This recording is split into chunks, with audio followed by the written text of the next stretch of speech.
exhibition. Since the opening and since installing Francesco, we sort of enjoyed your presence here without you. We'll see a cartoon here of the artist is present, so clearly the artist is now not present, but you are in the flesh. And I wanted to begin our conversation tonight with Urs Fischer, who's the reason for us to being here, but then we will move to other subjects. So I'm starting out with, we'll see some slides. One of the works that you first exhibited of Urs Fischer in 2003, when you were the curator of the Venice Biennale. But maybe you can sort of take us back to the first time you encountered Urs's work and what sort of struck you about it and how did you sort of see it evolve to that point? Absolutely. Thank you very much for inviting me here to Tel Aviv. It's always very nice to have the opportunity to come. And thank you for all of you to come here to listen to me. I hope it's not too boring. And I want to clarify, I'm not the artist, because I think that some people think I am the artist that did the sculpture. No, I just pose for the sculpture without doing nothing. So my contribution is absolutely irrelevant to the beautiful work of art that Urs Fischer has made. I know Urs Fischer since probably, now I don't know exactly year, 1997. We were doing a small prize outside Torino with the Fondazione Sandretto, where I was the artistic director. And every year we were inviting young artists to present a small project there, and we were giving a prize from the region of Piedmont there. And Urs was one of those artists. And I remember that's when I met him for the first time in my life. And since then we developed a relationship both as a professional artist curator and also now I would say friends, and even if you cannot be really a friend with an artist.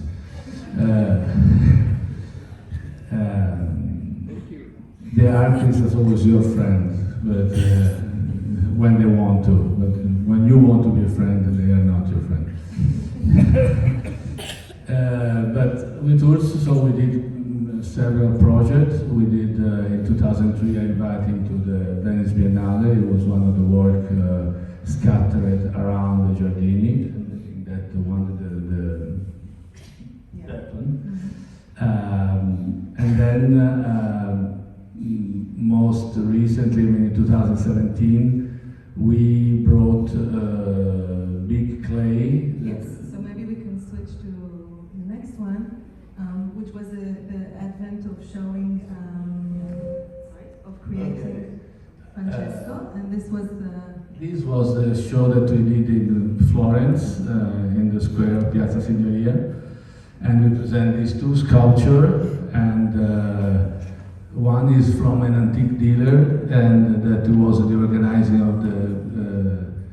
This is the central figure, Fabrizio, the one... Fabrizio, yes, and the other one is myself, that I give the back to the public, and also, you know, artists are very spiteful, because I was born in Florence, and for me to be presented as a sculpture next to the other masterpiece of was a very, very great thing. I mean, I was very happy, but Urs Fischer put me with a face in front of the museum, so no, my friend or my family could recognize that was me. So there is no, unless you go there, but you could not go there, and you couldn't see it. So it was this way to celebrate me and humiliate me at the same time in front of my, you know. But it was a beautiful project, and I think that was great. And I don't know if you can see the big sculpture. I don't know if we have. But in the middle of the square was this huge, big clay casted sculpture that the people of Florence didn't like it so much. And before we move on to the next project you did together, I wanted to ask you a little bit about this experience of both how he actually made the sculpture, because he didn't make it from casting you in the flesh.